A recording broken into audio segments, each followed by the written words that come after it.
bienvenido y bienvenida a Salud de Forma Consciente. Hoy es la segunda entrevista que tenemos. La idea ya sabéis que es invitar a una persona en cada mes que nos pueda aportar conocimiento y que nos pueda dar su perspectiva y su experiencia personal y profesional. Así que hoy tenemos a un fisioterapeuta que a mí personalmente me ha ayudado mucho y creo que nos puede aportar muchas cosas. Muy buenas, Álvaro, ¿qué tal estás? Buenas, Ángela, ¿qué tal? Todo muy bien y muchas gracias por invitarme. Buena presentación. Bueno, Álvaro es fisioterapeuta especializado en pedagogía del dolor y del movimiento. Y bueno, el tema de hoy es que los fisioterapeutas también somos pacientes. Así que también Álvaro es ex paciente de dolor crónico, ¿no, Álvaro? Sí, así es. Por suerte, ex y no ya lo conseguí superar. Yo tuve migrañas, tuve dolor generalizado por todo el cuerpo. O sea, que sé lo que es ser paciente y todos los obstáculos que se encuentran las personas. Y Álvaro, cuéntanos un poco, ¿por qué estudiaste fisioterapia? Pues fue un poco, un poco por azar, tampoco fue algo premeditado. Luego sí, luego ya cuando se mete uno en faena, sí. Pero yo quería hacer medicina militar y por cosas de la vida no dio la nota. Y entonces dije, voy a hacer algo antes de repetir selectividad. Y me metí en fisio y encajaba mucho más la fisio con mi idea de tratar pacientes y de buscar la independencia funcional por su parte y, bueno, empoderarlos de alguna manera, aunque luego me lleve chasco también en la carrera, pero esa era la idea, sí, empoderarles y encajaba mucho más con mi forma de ser que la medicina, al fin y al cabo. Vale. Bueno, y cuéntanos un poco tu historia de dolor. Cuando tú estudiaste fisioterapia ya estabas sufriendo esos dolores. Cuéntanos un poco. Claro, al final uno de los motivos por los que me metí, bueno, me interesaba siempre la salud, era por mi propia salud y por la salud de la gente de mi familia, de, bueno, gente que me rodeaba, que yo tenía dolores, no sabía muy bien por qué, me decían X explicaciones, no, ninguna cuadraba. Entonces, claro, al final es uno de los motivos por los que entré en fisio. Y al final, bueno, había un montón de explicaciones, pues tenía dolor de rodilla, pues que si la condromalacia, que si tenía que entrenar fuerza, la migraña, pues me aparecía, tenía yo todos los desencadenantes posibles. Ninguna tenía sentido, claro. Yo qué sé, luego dolor lumbar, pues que si la escoliosis, que si el crecimiento.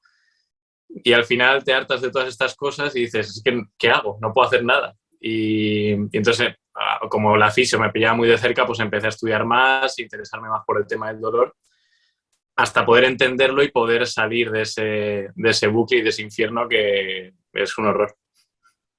Porque has dicho que tenía dolor generalizado, pero te dieron varios diagnósticos, entre ellos migraña, has dicho.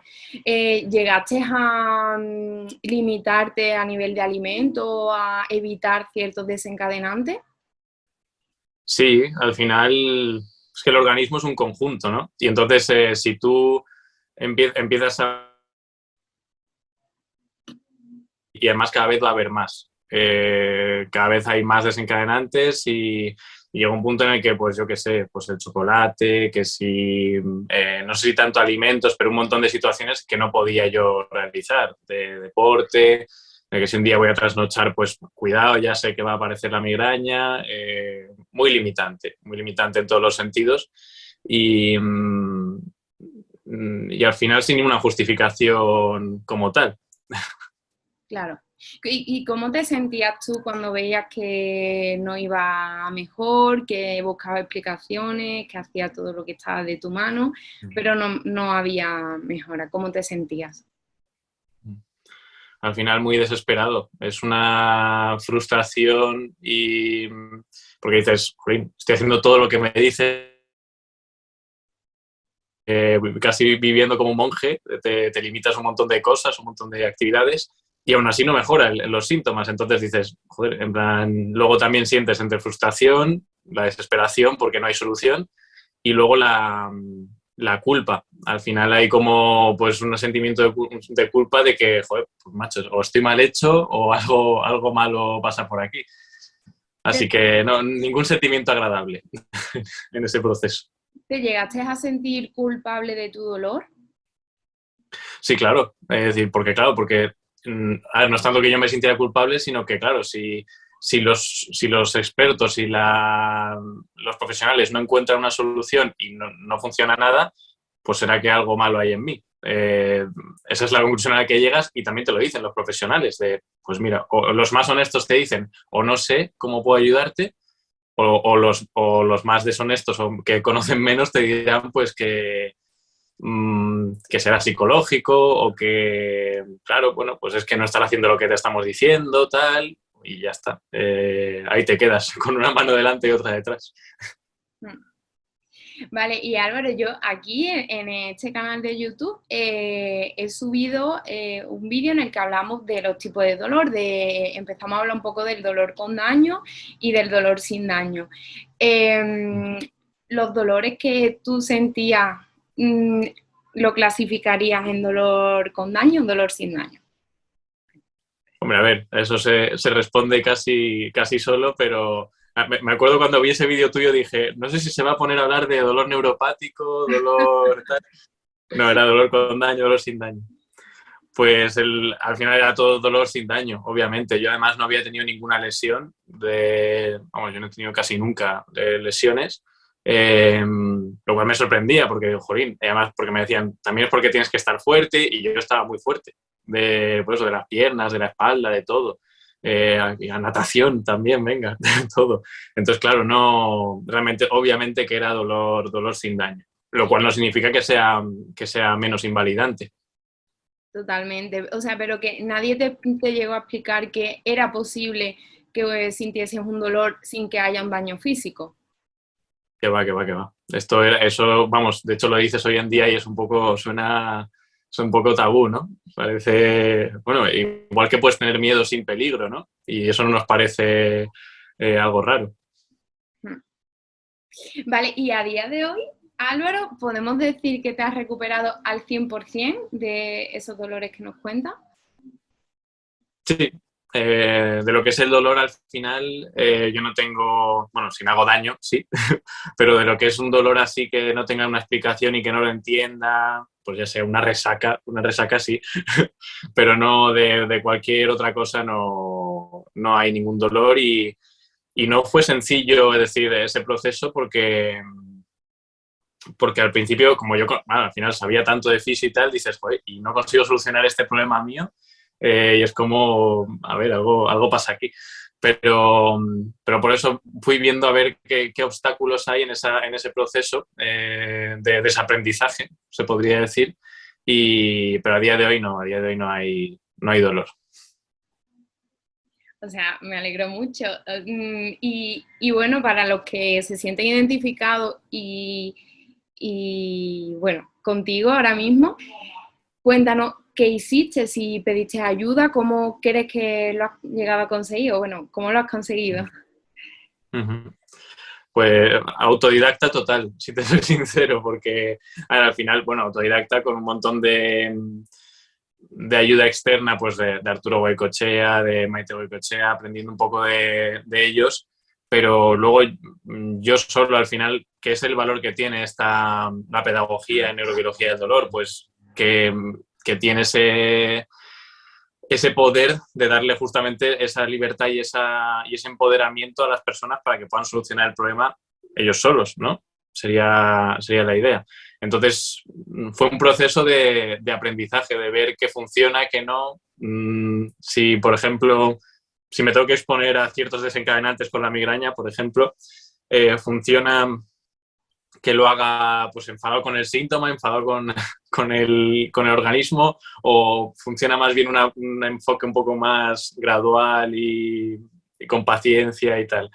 Esos son los obstáculos que te vas encontrando. Vale, genial. O sea que, bueno, sabemos que ya hay mucha gente que con educación en dolor, de forma autodidacta también, han podido solucionar su dolor sin daño. Y bueno, y tú que trabajas a día de hoy también con muchos pacientes que sufren dolor sin daño, ¿cómo trabajas con ellos? ¿Qué es lo que haces? ¿Cuál es tu forma? Ujú. Pues lo primero es, yo siempre les digo que hay como dos partes. Primero, bueno, tres incluso. La inicial, que es como pues que les tiene que cuadrar todo esto, les explica pues que esto no es algo que se les vaya a hacer desde fuera, porque si se pudiese solucionar desde fuera ya se habría solucionado, ¿no? Y luego entonces el tratamiento se compone de una parte teórica en la que, bueno, tratamos diferentes conceptos de neurobiología, de cómo el organismo genera el dolor, todo esto. Y, y luego una parte práctica que es más el tema del afrontamiento, de cómo te relacionas con el síntoma y cómo, digamos, que aplicas toda esa teoría, que hay gente que le sale más natural y otros menos, porque no nos damos cuenta de lo que estamos haciendo. Y por poner un ejemplo, que no quede eso ahí como tal, pues a lo mejor yo, por ejemplo, con mi dolor de espalda, que aparecía sobre todo si tocaba el violín o el piano, me aparecía, y entonces yo buscaba así el dolor e intentaba pues luchar contra él, ¿sabes? Pues a ver, pues me hago una exposición, ¿no? Y me expongo y me expongo. Y lo hacía, claro, pensando en el síntoma, activando un estado de lucha-huida ahí bastante interesante. Y eso no funciona. Entonces, ese es el afrontamiento que, bueno, que lo trabajamos con los pacientes, a ver cómo lo llevan ellos ese proceso para que tengan todas las probabilidades de éxito que no siempre se puede asegurar. Y desde tu experiencia personal y profesional, ¿cuál es el mayor obstáculo en ese proceso de desaprender un dolor persistente? Mm. Mayor obstáculo. Yo diría que, sobre todo, el obcecarte con el resultado. Eh, Porque eso hace que, pues, primero, o que te desesperes y no cuando no ves resultado, cuando llegas a una meseta, por ejemplo, de que, bueno, que has mejorado y de repente pues te quedas, o que tienes como una recaída, que son parte del proceso, no se pueden evitar las recaídas, entonces yo ni siquiera las llamaría recaídas.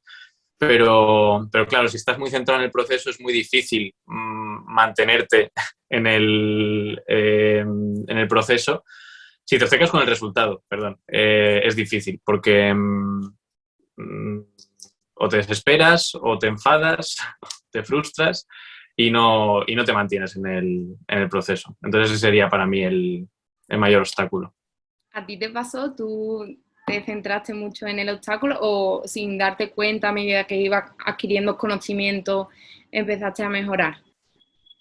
Claro, lógicamente esto va por mi experiencia sobre todo, lo que veo también con los pacientes, pero claro, hay un perfil de persona que suele tener dolor persistente, son personas muy perfeccionistas y claro, pues si es perfeccionista te vas a obsesionar con el resultado, eso es así.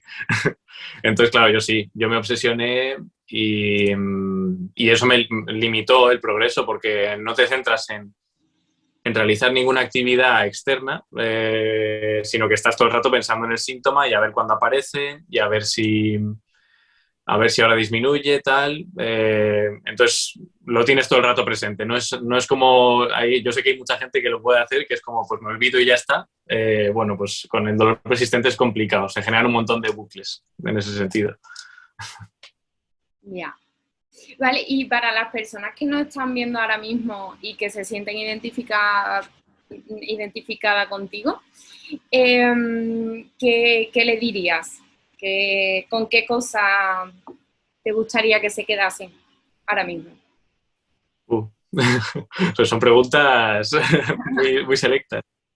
Eh, Sobre todo bueno, que sepan que el cambio es posible y que a lo mejor, o sea, es que a mí me gusta también ser realista y decir, pues, aunque sea posible, pues también cabe la posibilidad de que el organismo, porque no depende de uno mismo, esa sería la idea.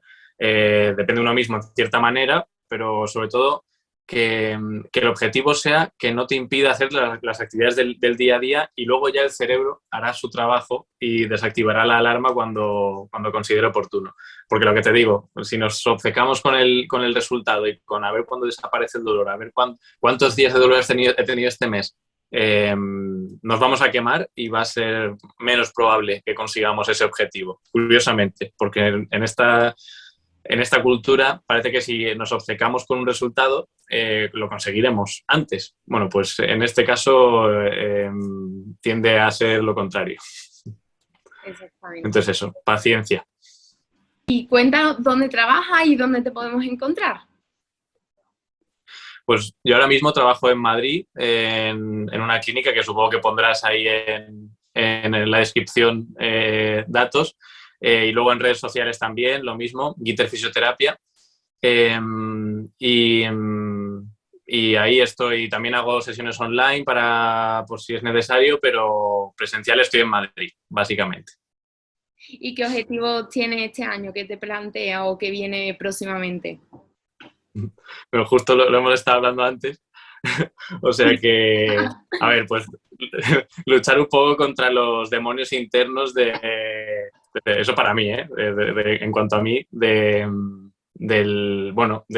divulgar, de exponerme con el vídeo, tal.